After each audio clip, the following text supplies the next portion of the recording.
Sir, I'm the skeptic. Sir, you about this fact that we should enhance our competence. So, how do you start this process? IIT is a beginning.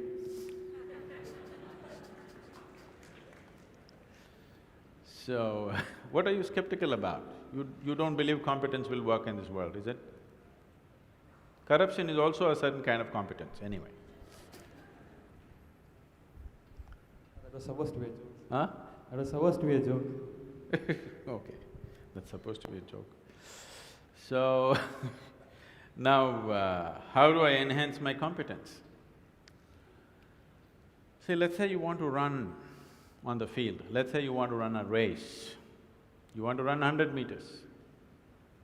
It is not running that you have to work on right now, you have to work on your legs and lungs and muscle and everything, isn't it so? So, if you want to become a great engineer, yes, definitely an institute like this is crucial on one level. But any number of people might have come here and gone, not all of them became great engineers. Though they might have produced hundreds of great engineers, still not all of them will become, simply because of their own individual attitudes and competence and whatever else, isn't it? So, whatever the institute can do for you, it is doing. One foremost thing that you need to do is to enhance your own physical and mental capabilities. Because if you want to be a good engineer, you need a working brain. Just having a degree of engineering may be a passport to a job, but it is not a passport to success, isn't it? So to have a working brain, which the engineering degree will not freeze. Usually lots of degrees, when people acquire degrees, they freeze their brains. They think they can… now they've finished using it and now they can rest it for the rest of their lives. It is not so. This is only to enhance your capability. This is just an organized effort. A school, a college, an institute is just an organized effort towards that, because each individual cannot craft it for himself. That is why an institution. Otherwise, an institution has no other purpose. It is here to just organize that possibility of you striving to be of a certain competence. But that is a mass application.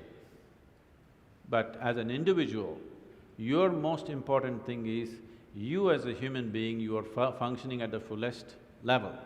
If that has to happen, there are other dimensions which one needs to explore. Unfortunately, though these sciences and technologies for inner well-being have been the mainstay of this culture for thousands of years, today we are largely losing it for various reasons, because we want to imitate somebody else. We don't want to imitate our grandfather Topiwala anymore. We want to imitate the hat seller from another country. Because of that, we are losing those things, but we should not. We have to bring it back into our lives. This is very much a part of the way the culture itself is structured, that it is all about the human being. See, this is the only culture which talks about, which even an illiterate person in this culture is aware of, that you can actually evolve to another dimension of existence.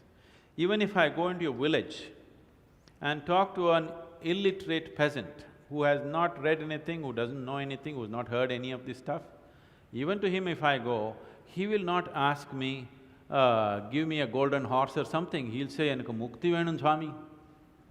He's saying he wants ultimate liberation. Where did this fellow get this? Nowhere else on the planet this is possible.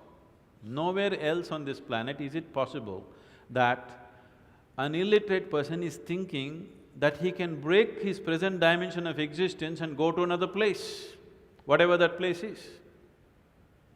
So, this was bred into our culture so deep, we should not lose it. It was not just the idea, there are technologies to become free. If you became free from the process of your body and the process of your mind, if you can sit outside of it and work it, you would work it brilliantly, do you understand? You would be able to use this body and use this mind only when you are able to not treat it as myself. These are powerful instruments in your life. These instruments can be employed the way you want it. only when you have an outside access to it.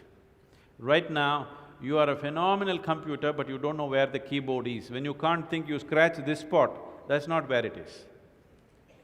Do you see people? When they cannot think, they're thinking hard, they scratch here. It doesn't work like that. There are proper steps that one can take.